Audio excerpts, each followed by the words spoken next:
Honorable Mir Ali Souleyman, on est ravis de vous accueillir ici à l'Institut de diplomatie culturelle. Donc, votre travail consiste essentiellement à faire la connexion entre le gouvernement du Djibouti et ses citoyens.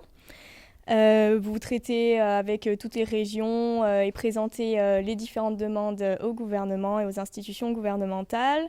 Et de ce point de vue, votre travail apparaît absolument fondamental pour le développement du pays. Cette idée de mieux pouvoir cerner les attentes de la société civile et de pouvoir les rapprocher des institutions politiques, c'est aussi quelque chose qu'on essaye de faire à l'Institut de diplomatie culturelle, également en lien avec les organismes internationaux et les ONG, et on tient absolument donc à donner la parole aux représentants de la société civile. Donc, de votre point de vue, quel est le rôle de la diplomatie culturelle à cet égard ? Est-ce que c'est un outil de médiation entre la population et les instances gouvernementales et de quelle manière ? Merci d'abord de m'accueillir ici donc, à l'Institut pour la diplomatie culturelle. Je pense que la diplomatie culturelle a un rôle déterminant. La diplomatie culturelle a un rôle déterminant, je pense, dans la médiation en général entre le gouvernement et la population. Je pense que, comme vous l'avez vous-même très bien dit, je pense qu'il est du rôle de tout gouvernement, démocratique, de prendre en compte les aspirations légitimes et les attentes essentielles de sa population. Pour ce faire, je pense que l'aspect culturel est très important. Je pense qu'il doit y avoir un dialogue interculturel. Je pense que le multiculturalisme renforce l'état de droit et consolide la démocratie dans tout pays.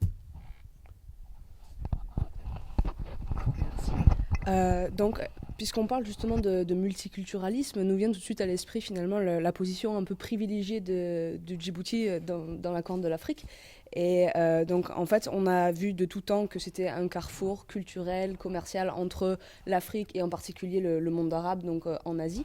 À votre avis, comment en fait finalement cette position influence le développement culturel, mais aussi la diversité, la gestion de la diversité dans votre pays ? Effectivement, vous avez parfaitement raison. Je pense que Djibouti, de par sa position géostratégique, je pense, se trouve au carrefour de 3 continents.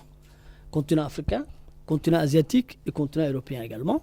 Je pense que donc cette position géostratégique assez particulière est très importante puisqu'elle induit un brassage de culture et ce brassage de culture, je pense, contribue au développement, à une meilleure compréhension entre les différentes communautés, à une meilleure coexistence ou cohabitation de communautés qui vivent à Djibouti, mais également à mieux la communiquer, à mieux coopérer avec les populations et le peuple des autres pays.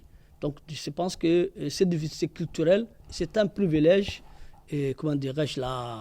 pour notre pays, pour Djibouti, qui de par sa taille et de par sa population, sa démographie, est un petit pays, mais qui jouit d'une position géostratégique et qui lui permet de bénéficier, de tirer un très large bénéfice de ce brassage culturel et de ce multiculturalisme. Merci. Comment est-ce que vous verriez la place des jeunes dans cette position géostratégique et dans le développement du pays plus spécifiquement, puisqu'on sait que les jeunes de moins de 20 ans représentent près de 53% de la population de votre pays. Et est-ce qu'il y a des programmes spécifiques qui sont mis en place pour les amener justement à participer aux stratégies de développement et à les intégrer sur le marché du travail ? Oui, effectivement, comme vous venez de le dire, le jeune dans notre pays, à l'instar de beaucoup d'autres pays, représente plus de la moitié de la population nationale.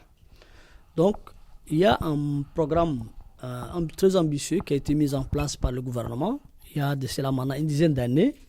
Et ce programme s'intitule Service national adapté.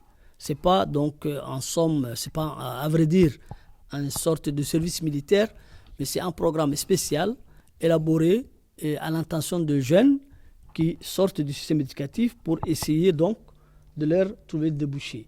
Et c'est ce système qui, grâce à un partenariat entre le secteur privé et l'armée, les forces armées nationales, qui permet aux jeunes, surtout ceux qui sont déscolarisés, d'acquérir un métier pour pouvoir comment dirais-je, s'insérer dans le marché donc, du travail. Et ce programme maintenant, je pense qu'il entre dans sa 10e année. C'est un programme qui a permis à bon nombre de jeunes djiboutiens d'acquérir un métier et de pouvoir par la suite donc intégrer la vie active. Donc, puisqu'on parle de société, maintenant on aimerait bien en venir également à tout ce qui est droit des femmes. On a vu, quand on regarde un petit peu ce qui se passe dans tout le continent, on voit qu'à Djibouti, il y a quand même une reconnaissance qui est très importante du rôle de la femme dans la société, mais également dans la vie politique. Il y a par exemple une prédominance assez importante des femmes dans beaucoup de tribunaux, à ce qu'on a vu. Et le gouvernement de Djibouti a également créé un ministère de la promotion de la femme, du bien-être familial et des affaires sociales. Donc à cet égard, en fait, en tant que médiateur, comment est-ce que vous percevez finalement la promotion du droit des femmes? Comment est-ce que vous relayez finalement cela auprès du gouvernement, vous qui êtes au carrefour finalement entre la société civile, les régions et le gouvernement? Et est-ce qu'il y a dans votre département des mesures concrètes qui ont été prises afin d'assurer le rôle de la femme au sein de la société à Djibouti? Pour être franc et direct avec vous, je dirais même que chez moi, dans mon pays, à Djibouti, l'institution du médiateur de la République est devenue un peu championne de la parité. Puisque je peux vous dire que l'ensemble de mes collaborateurs sont tous de sexe féminin. Je ne suis entouré que de femmes. Je crois au siège de la médiature, je crois que j'ai 5 collaboratrices. Et donc 5 collaboratrices, je dis bien 5 collaboratrices et aucun homme parmi eux. Par contre, mes représentants dans les régions de l'intérieur du pays sont des hommes, c'est vrai. Et cela dit que je pense que pour ce qui est donc d'une manière générale de mon pays, Djibouti, effectivement, comme vous l'avez vous-même souligné, je crois qu'il y a un effort quand même assez louable qui a été donc réalisé par le gouvernement pour, comment dirais-je, promouvoir le genre dans notre pays. Mais d'une manière générale, comme vous le savez très bien, vous savez qu'on ne peut pas ignorer ou marginaliser plus de la moitié de l'humanité.